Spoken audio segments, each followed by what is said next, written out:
Yeah, so an update on the 2020 election. Joe Biden has entered the race, which is kind of interesting. He's doing pretty well in the polls, like tied with Bernie.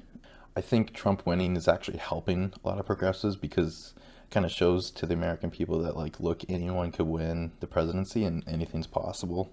So I think the more unique, a progressive candidate is, the better of a chance they actually have, especially in a crowded field. Like what Andrew Yang said, he's like, a crowded field's actually good for someone like me because I have this, $1,000 a month freedom dividend that helps me stand out among the field. And, I think he's right.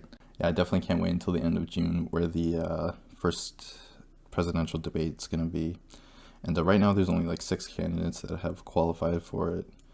With the national, like, I think it's 1% you need to be polling nationally, and then also 65,000 individual donors. So it would be interesting to see there. Yeah, there hasn't been too much movement in the polls. Buttigieg has actually been doing pretty well, and he's kind of held his polling position, which is pretty interesting.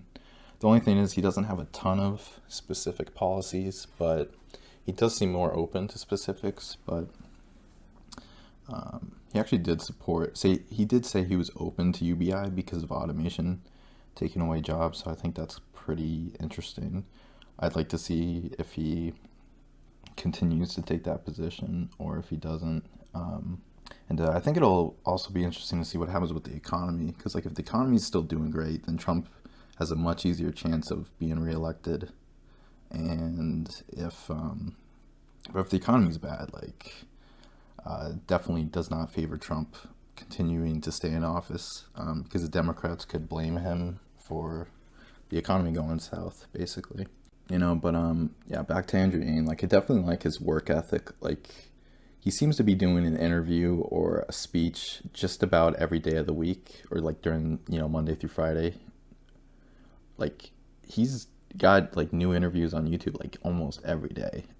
And like, I noticed, like, Bernie has a lot as well, but Andrew Yang seems to be grinding a little bit more, which is great that he's putting in. To me, it seems like he's putting in more effort than other people, just from the volume of interviews he's doing on different shows.